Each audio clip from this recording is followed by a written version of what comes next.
Students, आज हमारा lecture number 4 है।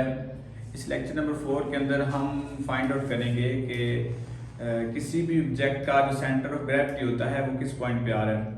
देखिए, हमारे पास जो ऑब्जेक्ट्स होते हैं वो दो तरह के होते हैं। एक होता है ऐसा ऑब्जेक्ट जिसकी शेप जो होती है वो रेगुलर होती है, मतलब उसकी शेप जो होती है एक उसका स्पेसिफिक पैटर्न होता है।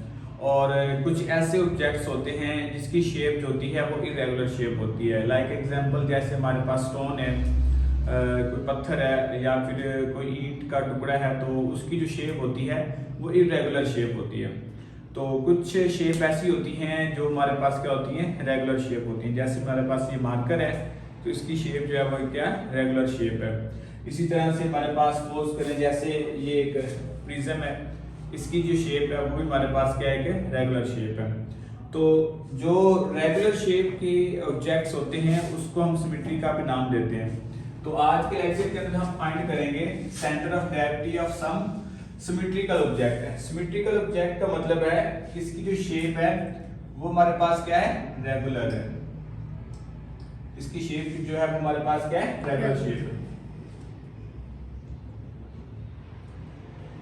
अच्छा, सबसे पहले हमारे पास एक रॉड आता है। हम एक रॉड का जो है सेंटर ऑफ ग्रेविटी जो है वो हम कैसे फाइंड आउट कर सकते हैं। इसका क्वेश्चन बनेगा, what is the centre of gravity of a uniform rod. एक यूनिफॉर्म रॉड का जो सेंटर ऑफ ग्रेविटी है वो हम कैसे फाइंड आउट कर सकते हैं, या उसका सेंटर ऑफ ग्रेविटी कहाँ पे होता है।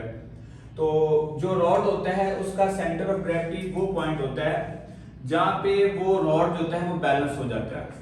सपोज करें, लास्ट टाइम मैंने एग्जांपल में बताया था, आपको करके भी दिखाया था कि जैसे हमारे पास एक रॉड है, अगर मैं इसको इसका सेंटर पे बैलेंस करूंगा तो जब ये बैलेंस हो जाएगा तो वो जिसका पॉइंट होगा उसको हम कहते हैं सेंटर ऑफ ग्रेविटी कहते हैं। लाइक एग्जांपल, जैसे ये रॉड है जिसका सेंटर ऑफ ग्रेविटी हमारे पास ये आ रहा है। अब इधर भी वेट इक्वल आ रहा है और इधर भी वेट क्या आ रहा है, इक्वल वेट आ रहा है। दोनों साइडों पे जो वेट है वो हमारे पास इक्वल वेट है, तो ये इसका जो सेंटर होगा इसको हम नाम देते हैं सेंटर ऑफ ग्रेविटी का नाम देते हैं। तो इसके अंदर आपको एक छोटी सी एग्जांपल मैं दे देता हूँ जिससे आपको ज्यादा अच्छे से पता चल जाएगा। सपोज करें यहाँ पे हमारे पास 100 kg वेट है इस साइड पे, और इस साइड पे भी क्या है 100 kg वेट है। तो अब हमारे पास ये रॉड क्या हो गया, बैलेंस हो गया। अब रॉड क्या हो गया, बैलेंस। अगर सपोज करें मैं 100 की बजाय यहाँ पे 101 kg रख देता हूँ, तो ये वाला वेट और ये वाला वेट जो है क्या ये बैलेंस हो जाएगा, ये बैलेंस नहीं होगा, बैलेंस नहीं होगा। इसलिए इसका सेंटर ऑफ ग्रेविटी जो है वो थोड़ा सा शिफ्ट हो जाएगा। इसका सेंटर ऑफ ग्रेविटी जो होता है जहाँ पे वेट ज्यादा होता है उस तरफ वो शिफ्ट हो जाता है, तो इसका सेंटर ऑफ ग्रेविटी जो है वो थोड़ा सा इधर आ जाएगा।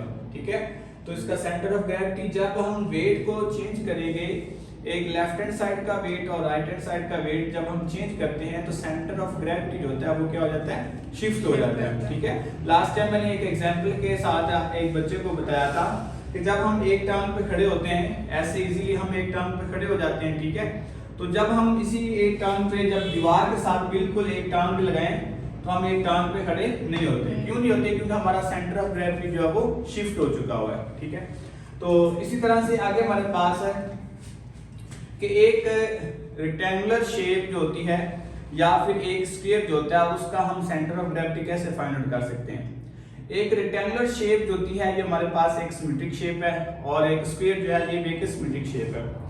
ये एक हमारे पास स्फीयर है और ये क्या है, रेक्टेंगल है।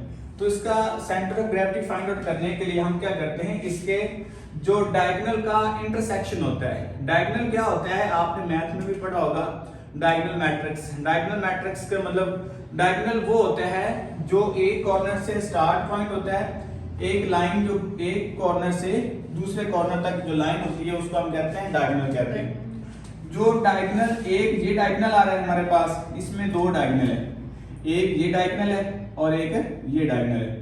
ये जो डायगोनल, दो डायगोनल आपस में क्या कर रहे हैं, इंटरसेक्ट कर रहे हैं। इंटरसेक्ट का मतलब होता है एक दूसरे को काट रहे हैं, एक दूसरे को पॉइंट जो है वो क्रॉस कर रहे हैं। तो जहां पे इंटरसेक्ट करेंगे वो उसका क्या होगा, ग्रेविटी होगा। इसी तरह से रेक्टेंगल का भी ये दो डायगोनल है, जहां पे इंटरसेक्ट करेंगे तो वो पॉइंट उसका क्या होगा, ग्रेविटी होगा। अब इसके आगे हमारे पास आ जाता है एक सर्कुलर डिस्क आ जाता है जो सॉलिड स्फीयर आ जाती है।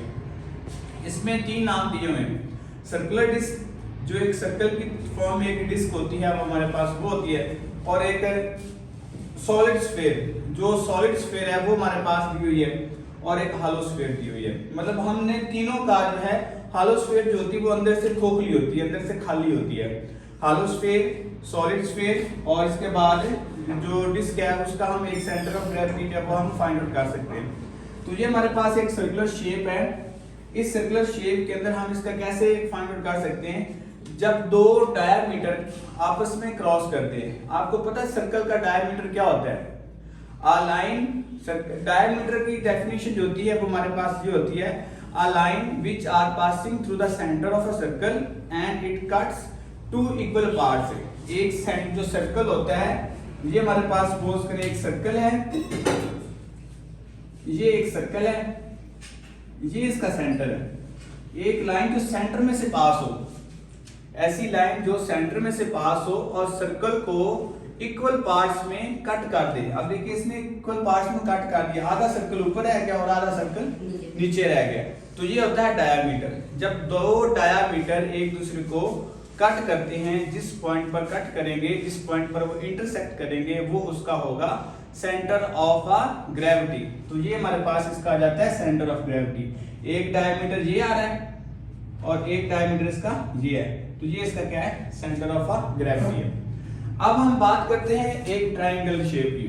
ट्रायंगल, कोई भी ट्रायंगल हो हमारे पास, चाहे ट्रायंगल को हमारे पास राइट ट्रायंगल हो, आइसोसेलेस ट्रायंगल हो, कोई भी ट्रायंगल है, उसका हम जो डायमीटर है उसका सेंटर ऑफ ग्रेविटी को हम फाइंड कर सकते हैं।